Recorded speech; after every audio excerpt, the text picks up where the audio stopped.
जी हाँ दोस्तों। जी हाँ दोस्तों, फिर से मुलाकात हो रही है। जैसा कि मैंने कहा था कि हर दिन आपके लिए मैं शेयर मार्केट और इन्वेस्टमेंट को लेकर कोई ना कोई अपना एक वीडियो लेकर आऊंगा। तो आज जैसा कि आप हेडिंग देख रहे हैं, इसमें मैंने लिखा है कि 40 की उम्र से पहले अगर आप रिटायरमेंट सोच रहे हैं, जो कि भारत में जनरली लोग सोचते नहीं हैं। और मेरा मानना है कि हर यूथ जो आजकल कमा रहा है या अभी अभी काम जिसने शुरू किया है, उसको एक 40 की उम्र में अपना रिटायरमेंट का वो प्लान कर सकता है। यानी आजकल अगर आप देखेंगे कि तो पहले का भारत अलग था, जहां पर 35-40 की उम्र में लोग सरकारी नौकरी या ऐसा सोचते थे कि अब मुझे काम करना चाहिए और कमाना चाहिए। पर आज का यूथ कॉलेज लाइफ के बाहर निकलते ही सोचता है कि वो कमाने लगे। और उसके बाद मेरा मानना है कि अगर आप 20 साल की उम्र से कमा रहे हैं, तो 40-42 साल तक कमाने के बाद हो सकता है कि आपके दिमाग में आए कि हमें रिटायरमेंट ले लेना चाहिए। पर बात तो वही है कि रिटायरमेंट तो तब लेंगे आप जब आपकी फाइनेंशियल नीड कंप्लीट हो जाए। और फाइनेंशियल नीड जब आपकी कंप्लीट हो जाती है तो आप रिटायरमेंट लेते हैं। तो फाइनेंशियल नीड कंप्लीट करने का तरीका एक ही हो सकता है कि आप ना कमाएं और आपके पैसे कमाएं। तो आप ना कमाएं और आपके पैसे कमाएं, और पैसे आप ऐसी जगह पर लगाएं जहां से वो कमाते रहें। तो इसी सेक्शन पे मैं लेके आया हूं कि सरकारी बैंकों में इस वक्त एक लूट मची है या सेल मची है। यूं कह ले कि जो पिछली गिरावट आई थी उसके बाद एक सेल सी मची हुई है। यानी अभी बाइंग करने का अच्छा समय है। माफ कीजिए, अभी से थोड़े दिन पहले भी मैंने 2-4 दिन पहले एक सरकारी बैंक दिया था। और आज मैं बात करूंगा सरकारी बैंकों की, कि और भी ढेर सारे सरकारी बैंक हैं जिनको हम लोग बाइंग कर सकते हैं और एक अच्छा मुनाफा थोड़े। ये इंडियन ओवरसीज बैंक इसलिए सामने है क्योंकि इंडियन ओवरसीज बैंक मैंने आपको ऑलरेडी बता रखा है। आप मेरा पुराना वीडियो देख सकते हैं। और मैं फिर से बता दे रहा हूँ, ये इंडियन ओवरसीज बैंक जो 83 से 56 रुपए तक नीचे गिरा था, मैंने आज से 2-3 दिन पहले इसको 62 या 63 रुपए के पास मैंने कहा था कि इसकी खरीदारी कर लेनी चाहिए, क्योंकि ये फॉलिंग ट्रेंड लाइन के ऊपर इसने ब्रेकआउट दिया था। और मुझे लगता है ये 70 और 83 रुपए के लिए जाएगा। और उसके बाद ये आगे अगर मैं कुछ लंबे समय के लिए बात करूं, तो इसका एक रेसिस्टेंस जो है 95 से 100 रुपए के लगभग है। तो अभी कहने का मतलब ये है कि अभी अगर 60 है और तो आपको 100 बहुत इजीली देखने को मिल सकता है। तो एक शॉर्ट टर्म और मीडियम टर्म के हिसाब से ये भी एक अच्छा इन्वेस्टमेंट हो सकता है। आज सरकारी बैंक की इसलिए मैं बात कर रहा हूं क्योंकि आज पीएनबी की चार्ट में कुछ हुआ है। पीएनबी की चार्ट में आप कहेंगे कि क्या हुआ है, तो मैं बता दूं कि पीएनबी, पंजाब नेशनल बैंक, पहले तो मैं आपको पंजाब नेशनल बैंक का पूरा दिखा देता हूं कि पंजाब नेशनल बैंक में इतने समय से हुआ क्या है। एक समय 2011 में एसबीआई के बाद सबसे बड़ी public bank Punjab national bank एक समय 275 रुपए 2010 में इसका रेट हुआ करता था एक शेयर का। उसके बाद 2020 में ये 24 रुपए का हो गया। यानी कि लगभग 90%, अगर आप बात करें 90% तक इसके प्राइस में गिरावट आई। और फिर इसने यहां से एक अपमूव रैली देना शुरू किया। पिछले 3 महीने से अगर आप देखें तो ये एक रेंज के अंदर फंसा हुआ है। कहीं ना कहीं ऊपर में 135 और नीचे में 115, 110, 135 और 115 के बीच ये पिछले 3 महीने से फंसा है। आज इसने इस रेंज के ऊपर एक ब्रेकआउट दिया है। इसने आज इस रेंज के ऊपर एक ब्रेकआउट दिया है और मुझे लगता है कि अब ये ब्रेकआउट चलेगा, दौड़ेगा और हमें पीएनबी के साथ जुड़ जाना चाहिए, क्योंकि पीएनबी जो एक समय 275 का होता था, ये वापस 275 की तरफ लौटेगा और अभी 135 है। तो मुझे लगता है कि जब तक ये 110 105 के नीचे बंद नहीं होता 2 दिन, आप इसको लेके बैठ सकते हैं। मैं लॉन्ग टर्म इन्वेस्टर और मीडियम टर्म इन्वेस्टर की बात कर रहा हूं, और शॉर्ट टर्म इन्वेस्टर के लिए मैं ये कहूंगा कि जब तक ये 120 के नीचे बंद नहीं होता आप भी रख सकते हैं। तो लॉन्ग टर्म इन्वेस्टर इसको रख सकते हैं कुछ महीनों के लिए, क्योंकि आज इसमें बहुत अच्छा ब्रेकआउट है, वॉल्यूम के साथ है, और मुझे लगता है कि ये ब्रेकआउट चलेगा और ये बहुत इजीली में इसी महीने आपको यहां से 150 से 160 तक दिखा सकता है। अब बात करते हैं हम कैनरा बैंक की। कैनरा बैंक की जहां तक हम बात करेंगे, आइए पहले देखते हैं ये वीकली चार्ट पे हमें कैनरा बैंक क्या बता रहा है कि क्या ये पीएनबी से बेहतर चलेगा या ये पीएनबी इससे बेहतर इन्वेस्टमेंट हो सकता है, ये हम देखेंगे चार्ट पे।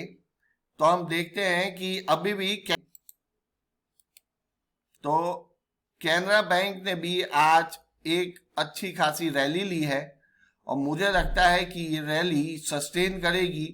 कोई भी गिरावट अगर आपको यहाँ 580 के लगभग में मिल जाए 1-2 दिनों में, 580 590 के अगल बगल, तो आप इसको खरीद सकते हैं। और मुझे लगता है कि कैनरा बैंक कहीं ना कहीं यहाँ से 650 से 655 तक जा सकता है।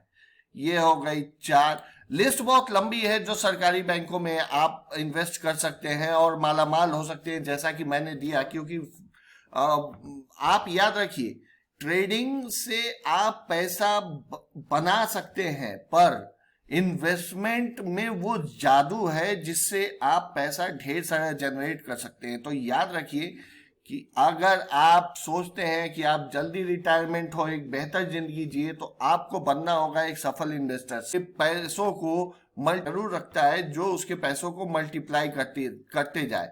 अब ये है यूको बैंक।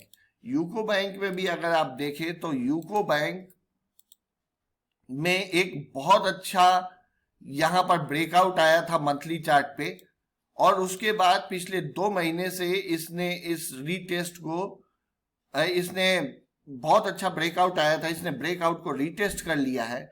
और अब मुझे लगता है कि यूको बैंक भी यहां से डबल होने की तैयारी में लग रहा है।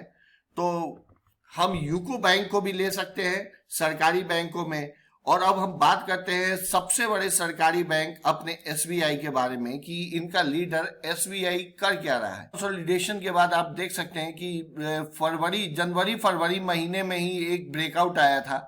उस ब्रेकआउट के बाद अब यहां पर एक कंसोलिडेशन हो रहा है, और अब आप जब तक एसबीआई बैंक फिर से 730 के नीचे नहीं जाता, मुझे लगता है कि आप एसबीआई को भी लॉन्ग कर सकते हैं।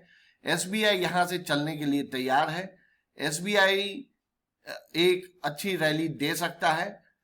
730 से नीचे आने पर इसका चार्ट शॉर्ट टर्म के लिए खराब हो जाएगा। याद रखिए, लॉन्ग टर्म में अभी भी इसने जो ब्रेकआउट दिया है वो लेवल है 608।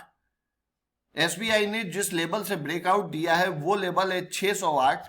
तो ये एक लॉन्ग टर्म इन्वेस्टर के लिए ये इसके नीचे ऐसे लगाना बेहतर होगा। जो शॉर्ट टर्म ट्रेडर हैं उनके लिए मुझे लगता है कि एसबीआई जब तक 720 के ऊपर है तब तक आप हर गिरावट पर बाइंग कर सकते हैं। पहला टारगेट 800 के ऊपर होगा और उसके बाद ये टारगेट 840 और 4 डिजिट तक जा सकता है, यानी 1000 तक जा सकता है। तो हमने आज पीएसयू के 4 पीएसयू बैंक्स की बात की। मेरा मानना है कि यहां से पीएसयू बैंक्स में इन्वेस्टमेंट करना बेहतर होगा, क्योंकि अभी अगर आप ध्यान से देखें तो आईटी सेक्टर बुरी तरह प्रभावित है कुछ नियमों की वजह से। और अभी मुझे लगता है कि आईटी सेक्टर में मुझे लगता है कि आईटी सेक्टर के बहुत सारे शेयरों में अभी गिरावट बाकी है। खैर, अभी हम देख लेते हैं अपने बैंक निफ्टी को, क्योंकि बहुत सारे ट्रेडर बैंक निफ्टी पर काम करते हैं और मैंने अपने पिछले वीडियो में जो लेवल दिया था आज तक उस लेवल के अंदर में ही बैंक निफ्टी चल रहा है। याद कीजिए, मैंने कहा था कि जब तक इसके ऊपर नहीं जाएगा 48,000 से ऊपर, तब तक बैंक निफ्टी कहीं नहीं जाएगा। और मैंने ये भी कहा था कि 48,000 के ऊपर नहीं गया तो कहीं नहीं जाएगा, और अगर मुझे कहीं 47,800 के अगल बगल मिला तो मैं उसको सेल करूंगा 47,300 और उसके बाद 47,000 के लिए। आप मेरे पिछले वीडियो में देख सकते हैं। खैर, अब देखते हैं कि बैंक निफ्टी में अब क्या लग रहा है। अगर हम देखें तो अभी हम ऊपर की तरफ देखें तो हमारा रेसिस्टेंस सिर्फ 300 पॉइंट की दूरी पर है और हमारा सपोर्ट यहां से 47,000 का बन रहा है। तो मुझे लग रहा है कि बैंक निफ्टी पर्टिकुलर अगर मैं बात करूं तो बैंक निफ्टी अभी लॉन्ग साइड में तो अभी बिल्कुल जाने के लायक नहीं है। अगर कोई रिस्की ट्रेडर है जो लॉन्ग लेना ही चाहता है तो 47,300 के नीचे का स्टॉप लॉस लगाकर वो 48,000 के लिए एक बार देख सकता है। और जब तक 48,000 के ऊपर 2 दिन बंद नहीं होता, मुझे लगता है बैंक निफ्टी कहीं नहीं जाने वाला। और अब बात करते हैं हम निफ्टी की कि निफ्टी में क्या हो रहा है। निफ्टी में मैंने आपको बताया था कि ये ट्रेंड लाइन पिछले वीडियो में देखिए, ये बहुत पुरानी ट्रेंड लाइन है।